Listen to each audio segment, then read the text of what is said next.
நான் உன்னோடு பேசுகிறேன். உன் இதயத்தின் ஆழத்தில் இருக்கும் அந்த அமைதியற்ற குரலை நான் கேட்கிறேன். நீ பல நாள்களாக சுமந்து கொண்டிருக்கும் பாரத்தை நான் அறிவேன். நீ வெளியில் சிரித்தாலும் உள்ளே கவலைகள் குவிந்து கிடக்கின்றன என்பதை நான் அறிவேன். என் பிள்ளையே, நான் உனக்காக கதவை திறக்க வந்திருக்கிறேன். நீ தேடி அலையும் ஐஸ்வர்யம் வெறும் பொன் அல்ல. நீ எண்ணும் செல்வம் வெறும் பணம் அல்ல. நான் தரப்போகிற ஐஸ்வர்யம் உன் வாழ்வை முழுவதும் மாற்றும் அருள். நீ இழந்ததை எண்ணி அழுத இரவுகள் வீணாகவில்லை. நீ அனுபவித்த அவமானங்கள் வீணாகவில்லை. நீ அமைதியாக தாங்கிய துன்பங்கள் எல்லாம் நான் பார்த்துக் கொண்டிருந்தேன். இப்போது உன் காலம் மாறுகிறது. நான் உன் கர்த்தர். நான் குறைவில்லாதவன். என் கையில் குறைவு இல்லை. என் களஞ்சியம் காலியாகாது. உனக்காக நான் வைத்திருக்கும் ஆசீர்வாதம் மனிதர் தடுக்க முடியாதது.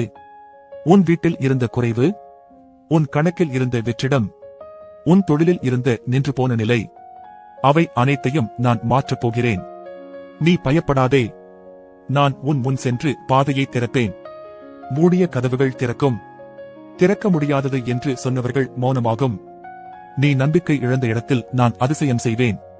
நான் தரும் ஐஸ்வர்யம் 3 வகை. முதல், சமாதானத்தின் ஐஸ்வர்யம். உன் மனம் கலங்காமல் இருப்பதுதான் உண்மையான செல்வம்.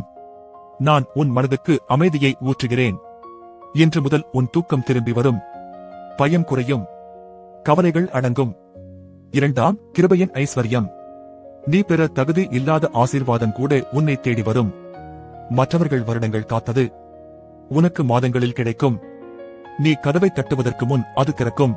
நீ விண்ணப்பிக்க முன்னே உன் பெயர் அழைக்கப்படும். மூன்றாம், வளத்தின் ஐஸ்வர்யம். உன் கைகளின் உழைப்பை நான் ஆசீர்வதிக்கிறேன். உன் சிறிய முயற்சி பெரிய பலன் தரும். உன் தொழில் வளர்ச்சி காணும்.